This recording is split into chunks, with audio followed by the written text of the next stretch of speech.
Everybody thought when Kyrie Irving decided to not go to the Knicks and he was planning to head to the Brooklyn Nets, and he did. I don't know if his head was there when he was traded, he signed with the Brooklyn Nets. And then Kevin Durant goes over there, and everybody's like, wow, this team is going to be a superstar team. This team is going to be the team to beat in the Eastern Conference. And then a year later, they make a crazy trade for Kevin Durant's buddy over there in Houston, James Harden, that pushed his way, yes, ladies and gentlemen, pushed his way out of Houston. And what happens? Kyrie Irving can't stay healthy. Kevin Durant can't stay healthy. James Harden can't stay healthy. Their bench was horrible. They traded away Karis LeVert and Allen and Spencer Dinwiddie, which, by the way, they got back for, yes, yours truly, Kyrie Irving. Trade away tons of first-round draft picks.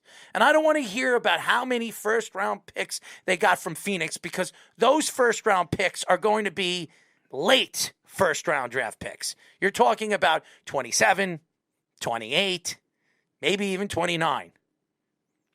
Those picks will mean nothing in the draft, because if you're not a lottery team in the NBA, the chances of you finding a player like, I don't know, Kawhi Leonard, who was, I think, drafted at number 16, or Donovan Mitchell at 14, or Jokic drafted in the second round. With a Taco Bell commercial on. This team is going to be fishing for players, because nobody, I repeat, nobody is going to want to play in Brooklyn when there's no fans, one. Two, they're handing tickets away for the playoffs, for the regular season. They're practically giving them away for $15. Floor seats, guys. $15 to see Ben Simmons. Yes, you got it. Mr. Bricklayer himself, Mr. Airball himself, Ben Simmons. $38 million for a player that averages 8 points a game, 7 rebounds a game, and about 5 assists. Congratulations to the Brooklyn Nets. They got their superstar player they're going to build their team around. Now that Kevin Durant and this stupid, low-down, dumb Kyrie Irving goes to Dallas. Not to mention Ben Simmons' incredible work ethic. I can't sit here today, I really can't, and say that Dallas is going to win a championship with Kyrie. But I can say that Phoenix adding Kevin Durant, and they gave up pretty good players. Mikal Bridges is a good player. He's a good player. I don't know. He's a great defensive player, fantastic defensive player. He's a guy that'll give you 14, 15 points as a starter. He'll give you 8 rebounds. That's what he does. He'll give you a couple of steals, a couple of blocks. He's that type of player.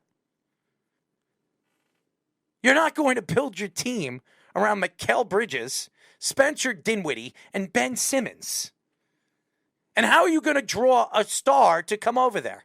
The Knicks have had problems bringing stars in here in New York for years. For years. Nobody wants to play with the Knicks because, by the way, the Knicks don't have any stars. And nobody wants to play with Julius Randle, except Jalen Brunson, which, by the way, was a good move by Leon Rose. There's nothing that excites you now to come to New York and try to win for the Knicks or the Brooklyn Nets. I don't care if this is the Mecca of basketball. The Mecca of basketball hasn't won a championship since the 70s. Why would anybody want to come and play over here? Now, the Knicks are getting better. They have some good young talent. If they don't trade it away, thank God they didn't trade for Zach LaVine. I heard what Chicago was looking for Zach LaVine was like 4 first-round draft picks, Obi Toppin, Quentin Grimes, and another player to be named. That would have been an absolutely highway robbery if the Knicks made that trade.